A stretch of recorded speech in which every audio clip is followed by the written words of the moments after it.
Thank you, Chairman Williams, Ranking Member Velasquez, and distinguished members of the committee. My name is Kevin Schmiegel, and I am the co-founder and CEO of a service-disabled veteran small business called ZeroMils. As a Marine veteran and entrepreneur, I'm honored to represent the 1.6 million veteran small business owners in America. My transition from the military was seamless, not because of the Transition Assistance Program, but through relationships built over 20 years in uniform. General Jim Jones, who I served with at NATO and in the Middle East, became my mentor and biggest advocate in transition. He introduced me to the President and CEO of the U.S. Chamber of Commerce, Tom Donahue, who gave me my first civilian job.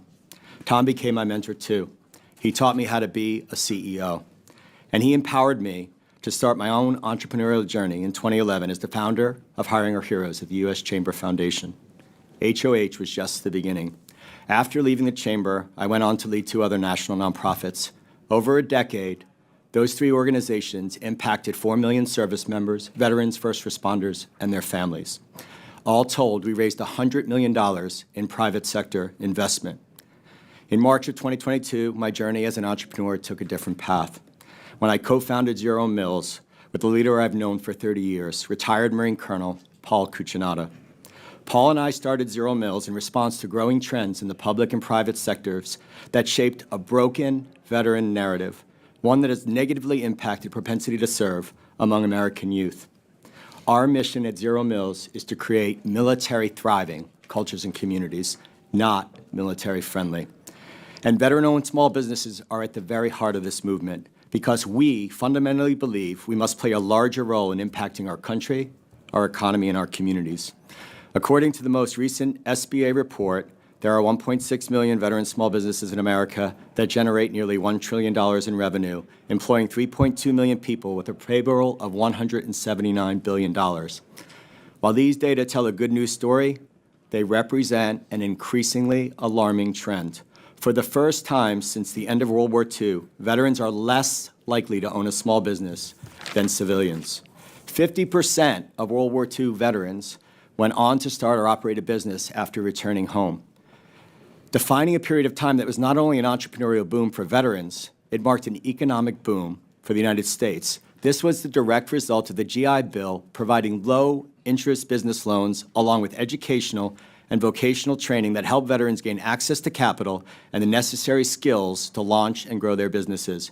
In stark contrast, less than 5% of post-9/11 veterans have started a business, and the total number of VOSBs has declined dramatically from 11% of all businesses in 2014 to an all-time low today. There are several factors causing this decline. First, the post-9/11 GI Bill is structured to support education and training with no equivalent benefit for low-interest business loans, making it more challenging than ever for newer veterans to access capital. Second, there is a fundamental difference in the advice, support, and services provided in transition. TAP is about entitlement, not empowerment. And finally, veteran small business owners don't have a seat at the table. We don't have a seat at the table at TAP. We don't have a seat at the table addressing systemic challenges that veterans face, even when we are best positioned to address them. And we don't have a seat at the table in forming legislation and policy decisions that impact our community. So in the absence of these opportunities, my company, ZeroMils, is creating our own table for veteran small businesses. In 2026, with our Military Thriving Action Coalition partners, we are hosting national and regional events. We are modeling actionable community playbooks, and we are creating a military thriving small business toolkit with the goal of reaching thousands of aspiring and current veteran entrepreneurs, helping them grow and thrive. To close, I have 3 suggested next steps for this committee. 1, explore ways to improve access to capital for veterans who want to start a business or franchise, including but not limited to the GI Bill. 2, encourage other committees that impact veteran transition and quality of life to give veteran small businesses a seat at roundtables and a voice in hearings. And 3, increase access for VOSBs on military installations at TAP, at hiring fairs, and at career-level schools.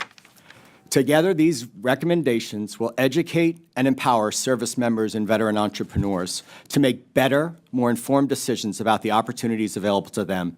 They will increase the number of post-9/11 veteran business owners, and they will enable current ones to play a larger role in making our country, our economy, and our communities stronger. Thank you again for this opportunity to speak today and for giving veteran small businesses like ours a voice and a seat at the table. I look forward to your questions and continuing to serve this committee in any way possible in the future.